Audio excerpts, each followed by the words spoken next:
The Hammer and Sickle was finally released in Black Ops Cold War yesterday. Is it worth your time to log in and unlock this weapon when Vanguard is launching in like literally 2 days from now? I was expecting no after the atrocity that the battle axe was, but thankfully the Hammer and Sickle isn't straight up garbage. So I'm going to share the stats and how the Hammer and Sickle compares to other melee weapons for you to make that decision, because if you didn't know, each melee weapon behaves a little bit differently in Cold War. To unlock the Hammer and Sickle, you have to get a melee kill and a tomahawk or throwing knife kill in the same life in 15 different completed matches.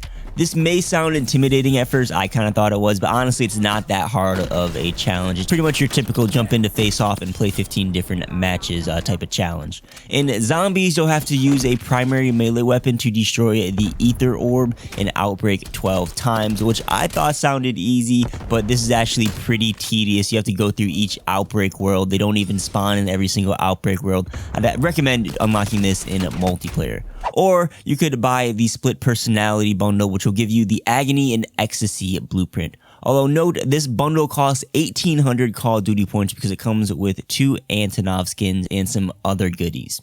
Diving into the stats, the sprint speed and movement mechanics for the Hammer and Sickle are standard across the board, like with the majority of the melee weapons in this game. And even though these are dual wielded, there's no jump boost mechanic or anything like that like we have with the size.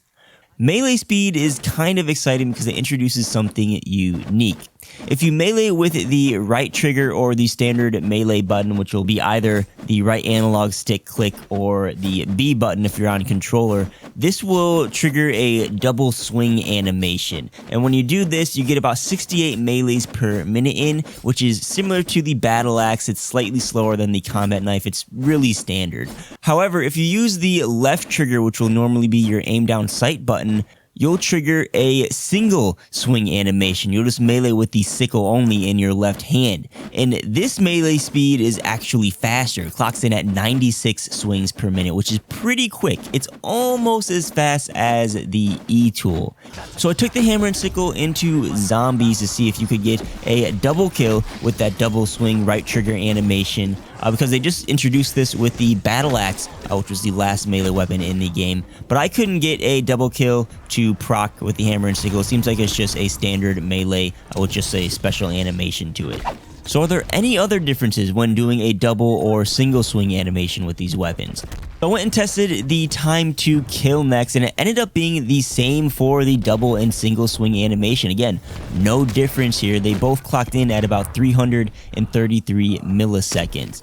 And what I mean by time to kill is the time it takes between clicking the melee button and killing an enemy. I sometimes refer to it as click to kill because that makes a little bit more sense. 333 milliseconds is like a frame or two slower than the combat knife. It's not super slow. It's actually pretty similar to the machete.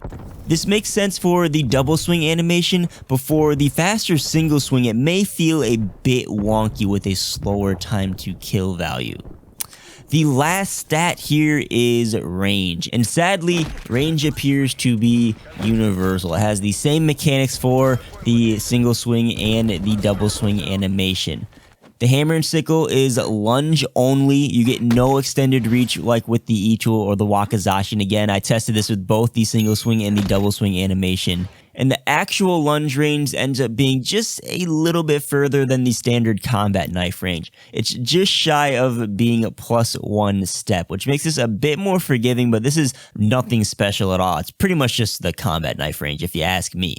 And really that's it when it comes to stats. I couldn't find any other differences between the two melee animation. It's just the double swing swings a bit slower and the single swing swings a bit faster. So I suggest swinging just with the sickle and using the left trigger to melee with this weapon because it'll give you a bit faster of a swing speed. So let's directly answer the question, is the Hammer and Sickle worth unlocking? Honestly, I wouldn't log in to Cold War just to unlock this weapon. It boils down to being just a combat knife clone if you ask me. It kills slightly slower and it swings slightly slower than the combat knife, although you can swing faster with it, but that's not really much of a selling point without having any other, different stat values when you do that. The Hammer and Sickle's direct competition is going to be the baseball bat, which is going to be a better option, or the Wakizashi for quicker melee, which is also going to be a better option. Or better yet, you can unlock the meta melee picks that we always discuss in like every single melee video, which is the machete, the E-tool, and now the sai. I've done videos similar to this one for each of those melee weapons. Actually, every single melee weapon in the Cold War that's been released. I've even ranked some of the melees from worst to best. And you can find all those videos in a playlist, which I'll have linked down below and on the screen right now, probably. So now you know everything about the Hammer and Sickle. Will you be unlocking this melee weapon? Let me know down below in the comments. Please tap that like button if you guys enjoyed this video or found it helpful. These melee videos take a bit of time to put together. I kind of just threw everything to the side to get this video made because I know some people enjoy watching these. Also, consider subscribing to the channel if you enjoyed the videos, and if you'd like to help support the channel directly, there are some links down below in the description that you can check out. Catch you on the next one. Peace.